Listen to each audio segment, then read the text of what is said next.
This is Between the Uprights. Football is life. The rest is just details. Here are your hosts, Joe, Matt, and Chris. Did we just watch the game that gets Jerod Mayo and possibly the rest of the coaching staff and the GM in Foxborough fucking shit canned? I mean, it's a definite possibility. Imagine this. Justin Herbert had his fifth longest time to throw at 3.01 seconds in that game. Also, if you don't think that's bad, let me go ahead and give you some other numbers that the Patriots did in this game, okay? EPA per play. Now, if you don't know what EPA is, that's the estimated amount of points that a play you do, like what you're supposed to get out of that points-wise, right? The Patriots estimated points per play, 0.65, and that's a negative number, by the way, negative 0.65, worst of season. Estimated points per play or per pass, negative 0.72, worst of season. Estimated points per run, negative 0.56, second worst of season since week 4, all right, which was a negative 0.71. Their QB pressure rate, 16.3%, second worst of the season behind week 7.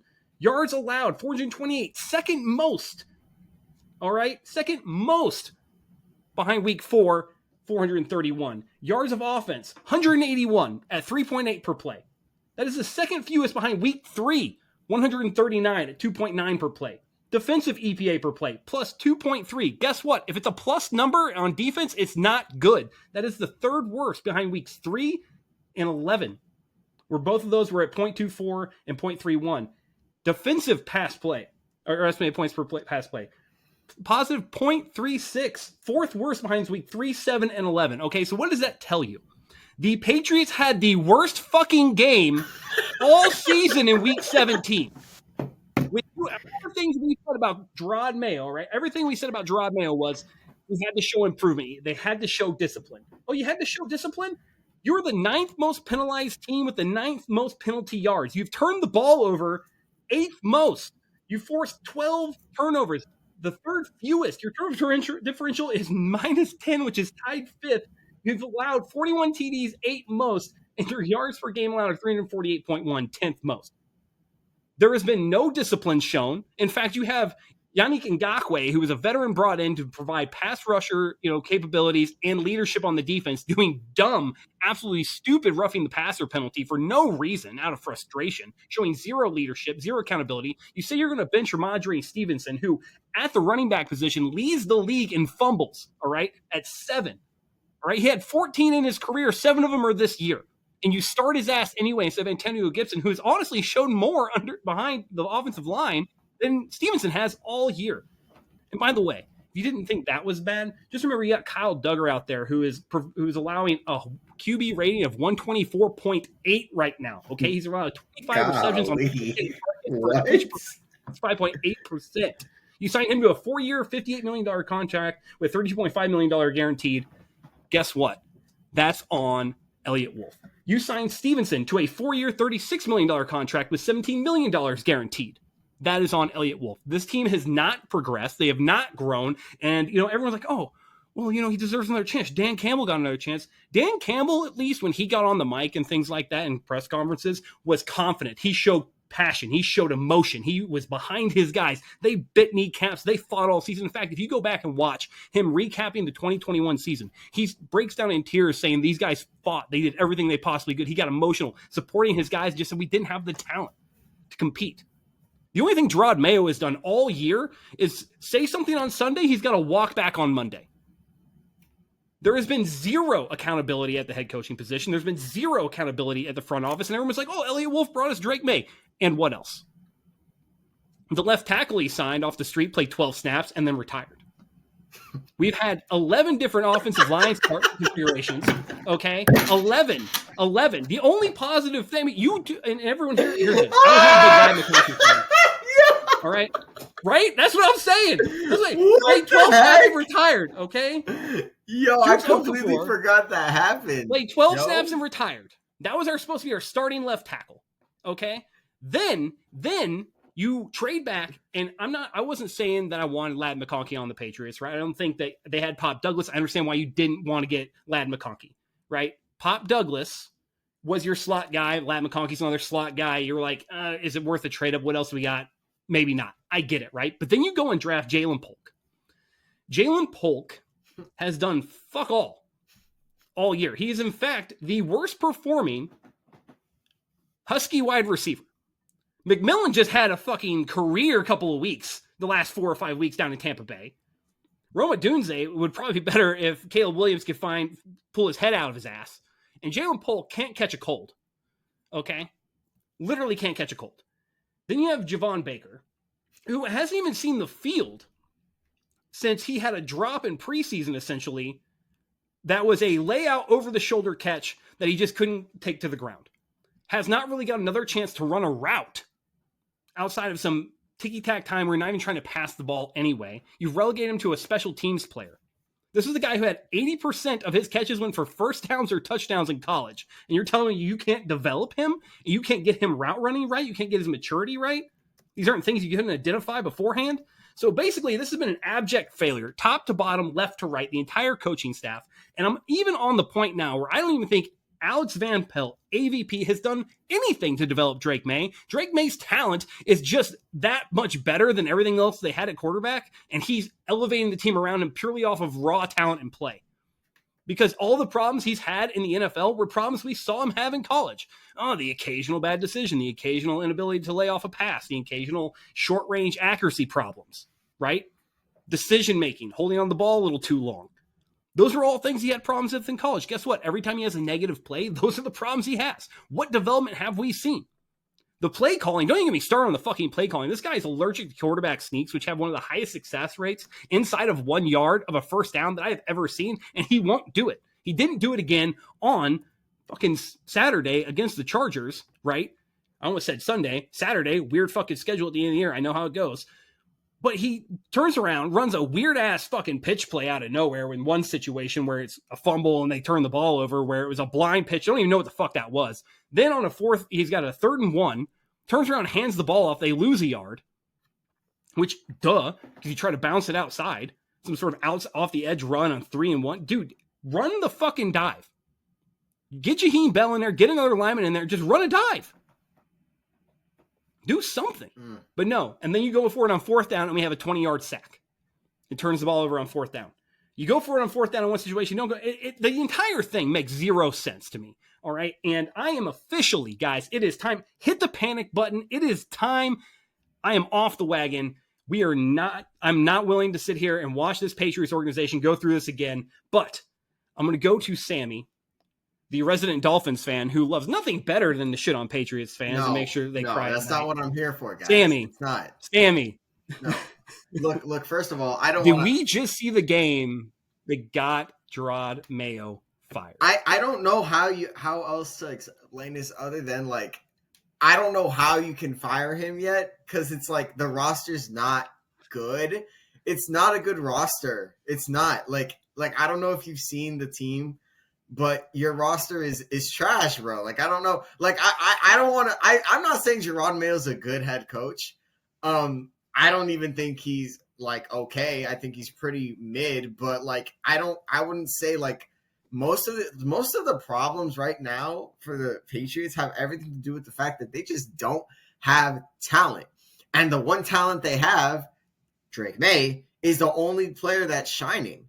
And that's. Honestly, right now, I can't, if you just decided to switch head coaches, right? You went from, Jerod Mayo to Mike Vrabel. What's the difference in wins? What, you win 6 games? You win 5 games? Not about the wins. I know it's not about the wins, but at the very least, maybe some players play a little bit better. But again, with this roster, who do you see right now who's like, man, Jerod Mayo is holding him back? I can't name a player. I can't. Like who? Who? Javon Baker? I know a lot of people who were really liked Javon Baker coming out of the draft, right? A lot of people weren't that far off of Jalen Polk. They weren't no one really liked the, I'm not going to lie. Jalen Polk was always like a why did you pick him pick? But everybody's like, hey, man, Eliot Wolf might be cooking. He's at least drafting wide receivers, as if we've had faith in the Patriots drafting wide receivers, which has been an ongoing trend. There's nothing on this roster, and it really starts in the draft. Now, I hate to use examples, but I feel like the best way to understand why the Detroit Lions are where they are is to go back to when Dan Campbell first became head coach and his first draft. His first draft as a head coach, they immediately got Penei Sewell, Aleem McNeil, Amon-Ra St. Brown, Derek Barnes, Ifeatu Melifonwu. These are quality starters and impact pieces that are to this day playing football at a high level for the Detroit Lions. And some of them are unfortunately very, very, very, very hurt. Now, this is the first draft for the New England Patriots. New era. Bill Belichick is gone, ladies and gentlemen. And who did you draft? Well, Drake May's a great start, right? Drake May's a fantastic start. He's already flashed his talent. Your second round draft pick, Jalen Polk. Jalen Polk. The next player, Caden Wallace. The next player, Layden Robinson. You have 2 fourth-round picks. Javon Baker, Layden Wallace. Marcellus Dial Jr. as your 6th-round pick. And Joe Milton. And I'm just going to stop you right there. I'm going to stop it right there because what the heck are we doing? A foundation for a good rebuild is a good draft. And so far, the Patriots in history without, like, Bill Belichick is not there to scheme and save the team anymore and make them decent. Okay? He's had bad draft picks he hasn't been like different either. He's had some terrible picks too, specifically in the offensive end. But guess what? He was so damn good at scheming. It did not matter who he put defensively. He always maximized. Let's just look at Matthew Judon and what's going on in Atlanta. In Atlanta, Matthew Judon has done nothing. Literally nothing. The poor guy. Having a career year in New England. Leaves Belichick and can't replicate the success. I mean, Bill Belichick's not there to save you. And I don't know if I can really blame Jerod Mayo completely. I don't know if I can say this is his last game because, guys, we got to remember, Robert Kraft handpicked him. Okay, Robert Kraft did. Like, we're not talking about, like, this is not like, you know, some GM was, like, going out for a hunt. No, they had the head coach before they had the GM. So, immediately, this was Robert Kraft's guy. I'm like, okay, Jerod Mayo, you're our head coach. Let's see what GMs are out there. What? Who runs an organization? Bill Belichick and Tom Brady should be, I don't want to say worshipped because I only worship God. But you know what? No, I'm going to say they should be worshipped for how in the world they took an organization and franchise like New England and made them a dynasty with how incompetent they were pre-Bill Belichick and post-Tom Brady Bill Belichick. Like, it's ridiculous. And honestly, I can't really blame Jerod Mayo.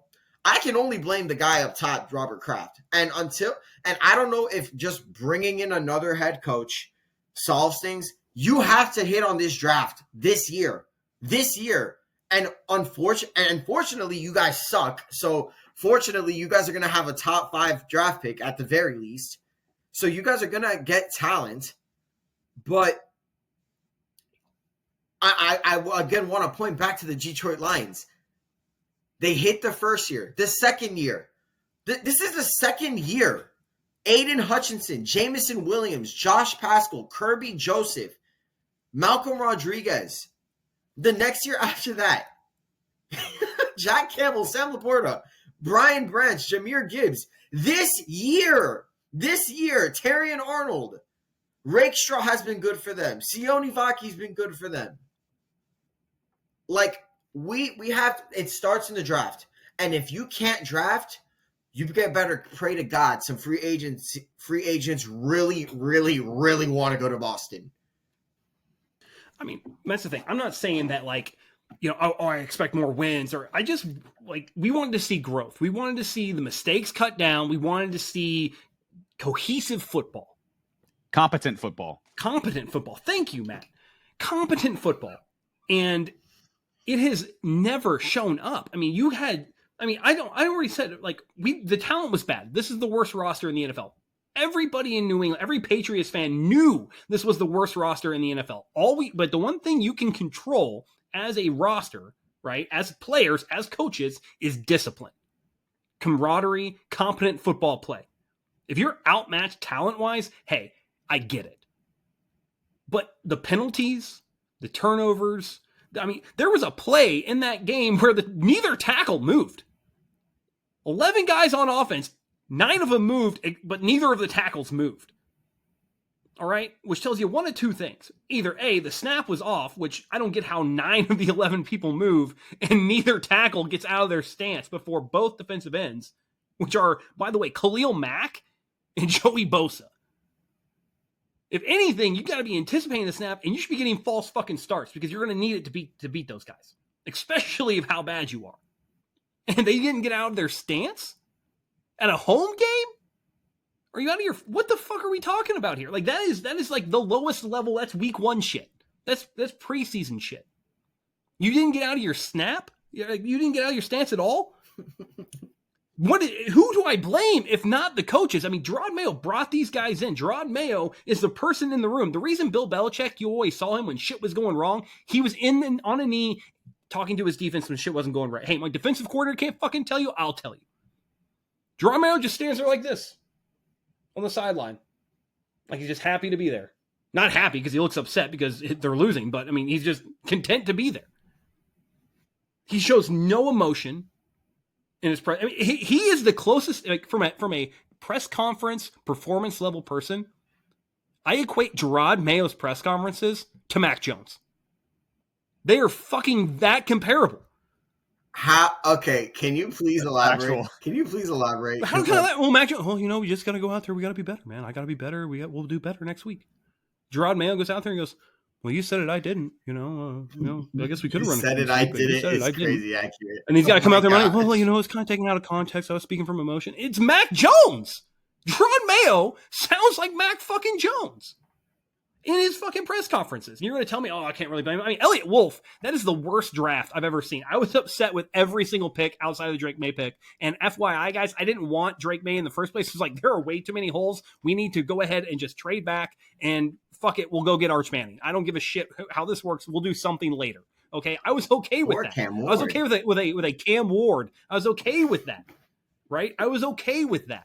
Love Cam Ward. Because I knew there were so many holes, and the only way you, as a GM who has never done a draft before, has never been in charge of a draft before, that you find a good draft in that way, you have to take as many darts as you can and throw them at the fucking board. As many chances as you can in the first 3 rounds to get as many picks as you possibly can. Because you can't hopefully you can't miss on them all. But Matt, I'm going to go to you on this one. I mean...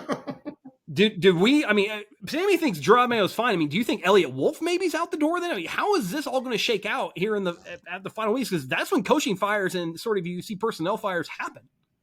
I'm with Sammy on this one, and that might be the first time and only time that I ever say that. I think Robert Kraft and the general manager, Eliot Wolf, are the biggest culprits of this. And don't get me wrong, I think Jerod Mayo has been terrible this year. Like you talked about, Joe.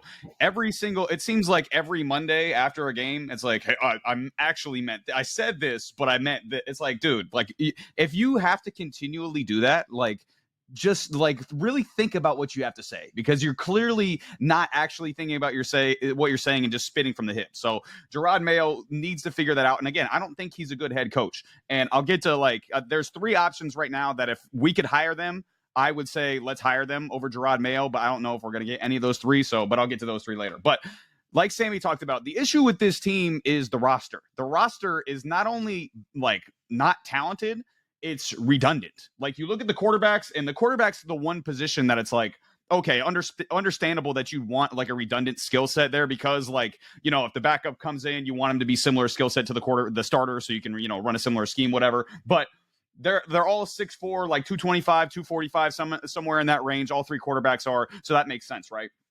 You look at the running backs. Antonio Gibson, 6 foot, 228, kind of a versatile pass catching type running back. Ramondre Stevenson, 6 foot, 227. Same thing. He's powerful, but he can also catch passes and stuff like that. So your running backs' skill sets are redundant, right? You have 2 running backs that have redundant skill sets, and you paid one of them 4 years, $36 million, and he's at best the 16th best running back in the NFL. Like there's at least 15 running backs better than Ramondre Stevenson, and we gave him a 4-year deal. Doesn't make any sense. Then you look at the receivers. Javon Baker, 6'1", 202. Kendrick Bourne, 6'1", 205. Kayshon Boutte, 5'11", 197. Demario Douglas, 5'8", 192. Jalen Polk, 6'1", 203. You have 5 or 6 of the same exact receiver. Like they're no different. Like there's no X receiver. They're all like slot options is what all of these guys are. And there's no legitimate X receiver. So again, if someone were to say, oh, if we got Lab McConkey, it'd be the same thing. Yeah, I guess, but he's obviously a better slot option than that. And then 2, again, A.D. Mitchell was still on the board. I was hammering the table for A.D. Mitchell. And again, he hasn't looked great in Indianapolis, but none of the receivers really have looked great in Indianapolis this year because Anthony Richardson's been throwing the football. So again, there's so many different options that you could have went with on this roster. And again, I looked down to while you guys were talking, I looked down to the entire roster. There's 2 people where next year, if they're not on the roster, I'll be pissed off. It's Drake May and Christian Gonzalez. Other than that, I can get rid of everyone else because this roster is terrible. Like the fact that we won 3 games is a miracle. And I also want to go back to the point that there were actually Patriots fans that we know and that are close to that thought this team would actually be something before the season started. They were bragging like, oh, we got Caden Wallace in the 3rd round. Oh, we got this guy. This team was always going to suck. There was no scenario in which this team was not going to suck. This team was terrible from the jump. And then this feels like a long time ago too. Week 1, we come out and we beat the Cincinnati Bengals. Like, we're going to the playoffs. This team, they're sleeping on the Patriots. Jerod Mayo, what a job. Hell no. This team was literally never at any single point going to make the playoffs. So again, I'm like Joe, where it's like, again, I didn't expect us to make the playoffs, but I did expect competent football. And that's where I do have a problem with Jerod Mayo, where it's like, again, there's a lot of coaches in the league right now that have terrible rosters, but not a lot of coaches in the league put out a consistently more terrible product than the New England Patriots right now. Maybe the Raiders, maybe the Giants, but that's about it. Like the Patriots are putting out a consistently awful product right now. And the fact that we have a quarterback and we're still doing that is a problem to me. So again, I don't think that Jerod Mayo is the main issue. He definitely is an issue. And that brings me to his replacements as well, where there's 3 guys right now. If we can replace Jerod Mayo, I say we do it.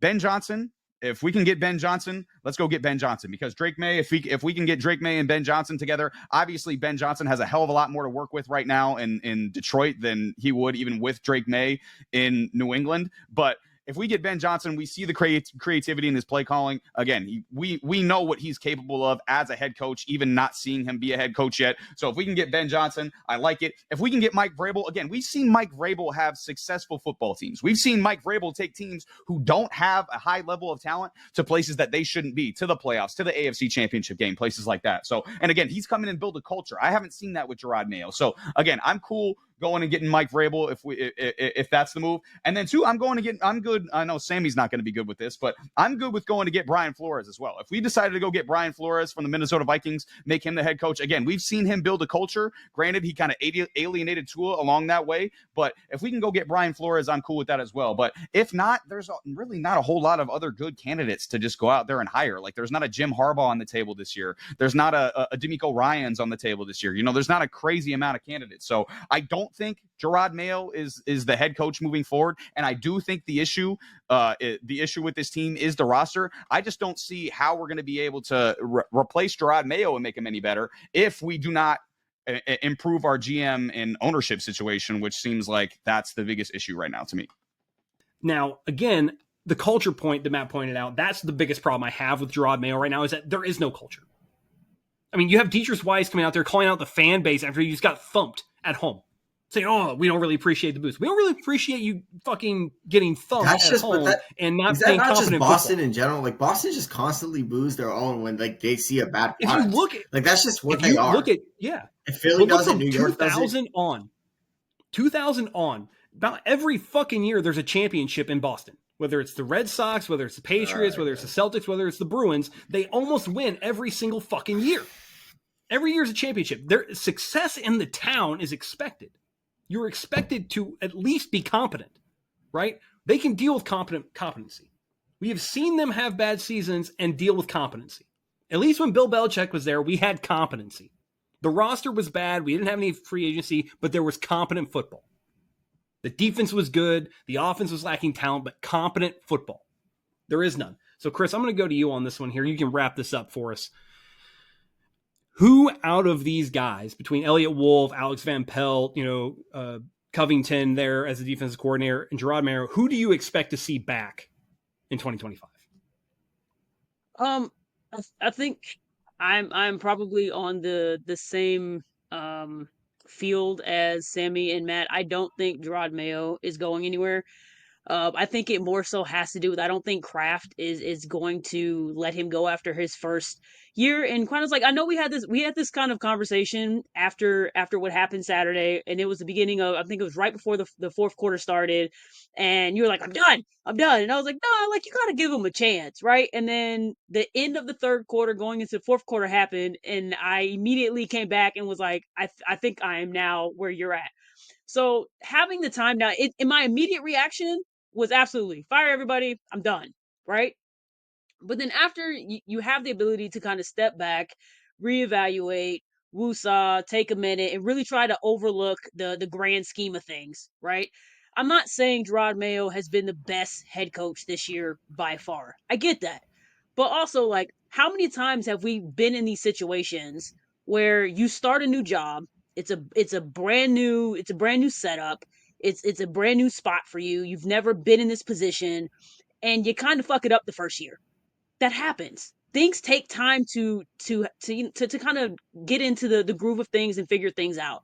So I'm not giving him a pass. I think there are definitely some issues that have to be handled during the off season. I think the biggest concern, absolutely, when you just talk about just overall culture, is definitely the penalty issue was huge, and that really never changed throughout the entire season. So I think for me that would be a huge red flag. But also, again, it's his first year. I think his first year, I really feel like just kind of overlooking things. It really looked like he took a step back, and I think he put more on his creators, right, on his coordinators to get their sides done. So he really became basically a manager, right? That's why you didn't see, and that I think that was my biggest problem as well. Like looking, if you watch a lot of these games and watch a lot of these other head coaches, you see them moving around, they're flashing, they're this, they're that, they're really into the game. Where you see Mayo is kind of just sitting back, kind of watching. Either he's frustrated, he's not frustrated. You don't see a lot from him either way. Whether he's happy, he's mad, you don't see much. But what I feel like he did for his first year, and it seems like it does come from the background of having that background that he has in his schooling or whatever, that he took that point. It's like, all right, like I gave you the reins, right? I brought you in as the offensive coordinator. I brought you in as the defensive coordinator.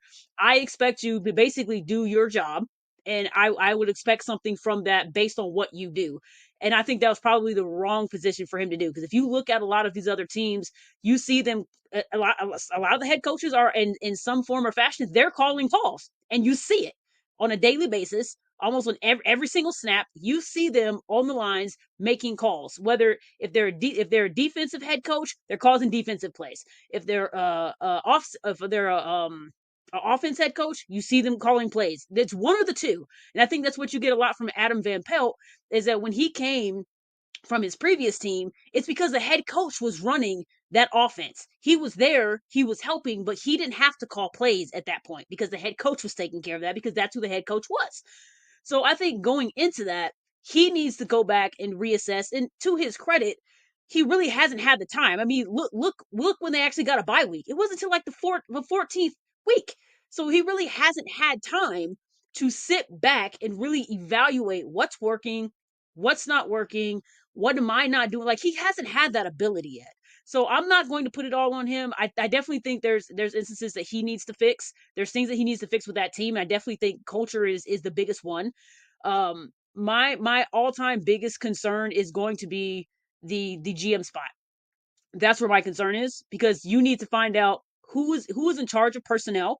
And I'm sorry, Eliot Wolf cannot be it. I think maybe this was his run, right? He's like, all right, I'm gonna give you a year. I'm not gonna. That's why he didn't call him a GM, right? He is excuse me, I can't even talk right now. He is specifically over personnel. That's his job. right? And that's what his job has been since the beginning of the offseason. I feel like this was kind of just like a dry run. Like, let's see what you have. And that's why they didn't look for a GM. It's not working. He's not, I'm sorry. I know what he comes from. I know the stock he comes from. He is not his father. I wish people would stop putting him in that element. I get what his father was in Green Bay. He is not his father. You're just going to have to deal with that. That comes with a lot of other people who have, who have parents who are superstars and whatnot, and then they come in, they don't do so well. It just is what it is. Nepotism. So I think at that point, you have to have a GM who knows how to handle personnel. And I think that's where Bill Belichick failed.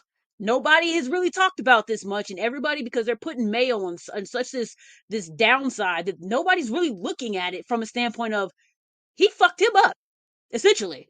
If you really look at it, Bill Belichick fucked him over royally, because this is what he set him up with, and most of the issues with what their roster looks like is because of Bill Belichick. Yes, I will give you. Yeah, he was able to make things out of nothing. Great, but guess what? He was only good at defense. That's why the offense it ran around Tom Brady. Tom Brady is the reason why he didn't have issues with the offense, which now I feel like no one's going to like this conversation either, but I do feel like he is very similar to a Tom Brady. I'm not concerned about the wide receivers right now, to be honest with you. Not concerned. He needs an offensive line, and he needs an offensive line coach who knows how to get the best out of his offensive line. He can make do with whatever the hell he has around him. So they can't tell me that, oh, yeah, the wide receivers are terrible. Guess what? There aren't top tier wide receivers on every NFL team. But if they're making plays, it's because they have the right person in the right place to make those plays. So I'm not concerned about the wide. Do I want them to have a wide receiver one? Absolutely. Absolutely. I think everybody wants a wide receiver one. I wasn't mad about McConkey. I personally feel like McConkey and Pop would be a great duo. I don't care what anybody says. I'm gonna rest on that. But at the end of the day, I'm not really concerned about their wide receivers. I think no one's really given them any type of chance, but I think their tight ends are pretty much set. I think there's more set than what people are giving them. I think you have two tight ends that are starters, right? You have two starter tight ends, so you're good with that. You don't need any more tight ends on that. And then you have the background with the rookie that's going to learn from that. You're good in that direction. People are hating on the running backs right now. I understand Stevenson had a rough year. I do put a lot of it on the O-line. I'm sorry. I do. He hasn't had last year he was a top 10 running back. You can't tell me that happens in a year. It's not like it came from issues. Our best runner last year that had the best stats per se was Eliot, who just got let go today again from Dallas. So like I think I don't think people are giving Stevenson a lot of play, because he's almost at 1,000 yards for the season. No one's really talking about it, but he is. And if you're looking at overall scheme and like, who do we have, who do we not have, what do we need to do this season, I think your tight ends are fine. Your running backs, quite honestly, is fine. Stevenson needs to figure out his fumbling issues, but other than that, I still think he is a very good runner, and he's hardcore. Like I'm okay with that. I'm okay with that lineup. Wide receiver, at least 2 and 3 are set. Your slot guy is set, so you don't need those. So what you need is a competent O-line. And what a competent O-line also needs, that the Patriots already had, that, before he retired, is you need an offensive line coach that knows how to coach them. Because I don't think the guy that they have has ever been an offensive line coach, and I think that's the problem. He doesn't know. Like, he's trying to give them stuff from like jiu-jitsu. Like, great, but I don't know if that really reflects to the NFL, and it hasn't worked. That is their issue. So if I'm looking overall concern, my concern necessarily isn't overall Jerod Mayo. Give him another year. We saw it with Dan Campbell. Give him a year. Give him a GM that knows what the hell they're doing when it comes to personnel, because quite honestly, personnel is not Mayo's problem. Nor should he bound the responsibility for it, because he had nothing to do with it. It is completely at the end of it. It is completely their GM's decisions as far as who they bring in personnel wise, whether it be draft, whether it be free agency, whether it be offseason. It doesn't matter. It is on them to put the right people in the right place. And he is a coach. He is a coaching. That is what he's supposed to do. A coach becomes a coach. A coach is not making no decisions. And that was the problem with Bill Belichick, because he had both. He's a great coach. He's not a great GM. And that's why it just significantly got worse. And as soon as Tom Brady left, that shit just sailed. It was done. and then you see the change in the offensive coach every year. So yeah, Mac Jones got screwed on that too. Because you get a different guy every single year. That's not what you want. So I would keep AVP, keep Mayo, get a different GM, sign somebody who is actually GM, who has status as a GM to allow them to help you with the draft. Do not let Mayo make any type of decisions when it comes to the draft. That should be a GM's policy and policy only. And go from there. Another one is the defense. I think the defensive coordinator needs to be changed. That's my other biggest concern. So it's GM and the defensive coordinator that needs to be addressed. But I'm not necessarily in the wind of thinking just fire him and not give him the option. Give him at least a year between the draft, free agency, see what they can come up with. Give them at least 2024 or 2025, I apologize, and then go from there and see what you have from that point. This has been Between the Uprights. Football is life. The rest is just details.